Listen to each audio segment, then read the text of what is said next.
Hey, it's Mark Newstater, eXp Realty and the Atkinson team here in Calgary with your weekly real estate recap. We call it the Calgary Real Estate Show. Anyway, we're going to have our monthly recap here a little bit later on today, but let's take a look at our weekly stats real quick. New listings jumped right back up to almost where they were a couple of weeks ago, well, about 100 shy.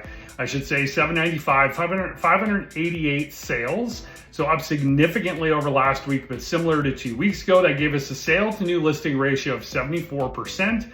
Definitely edging up over the last few weeks here, really the last 4 weeks. Pendings at 543, up from last week, down from 2 and 3 weeks ago. And our days on market at 30, so it's really been hovering in that 28 to 30 mark over the past 5 weeks. And our inventory around where we were last week at around 5,900. Jaden, what the heck is going on with mortgages? Thanks, Mark. As you'll notice, we had another week with no changes in rates. And so I think a lot of people have been waiting for this election, and I got a ton of messages on election day or the day after the election day.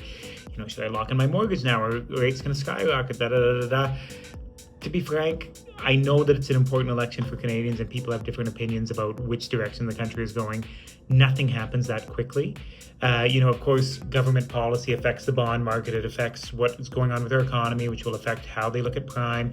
It affects inflation and things like that, but nothing is immediate. So if you're in a variable mortgage and thinking about locking in, don't panic. And if you're thinking about getting a mortgage and thinking about fixed versus variable, also don't panic. We have a little bit of time to watch things play out.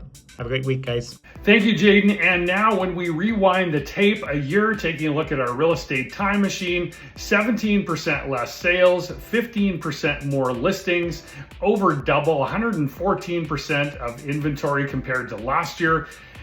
Pendings up to 828, but I always question this stat because it's from the Calgary Real Estate Board, and that's not the same as the one I pulled for that previous slide, but we'll go with that for now. And our days on market were at 30 compared to 20 last year. So if you have questions on how this affects you, so if you're a buyer right now, you definitely have more choice. However, inventory, as we're going to talk about a little bit later on in the monthly recap, in those lower detached price points is still very tight. Try like 17 offers on a $500,000 detached home in Queensland. We know about what happened there. And for sellers, you got to be priced right from the beginning. Strategy counts, staging counts, all those things we've been talking about for years now really counts in the market we're in now. But if we can help in any way, please reach out. Unbiased, professional opinions. We're here to help. Talk soon.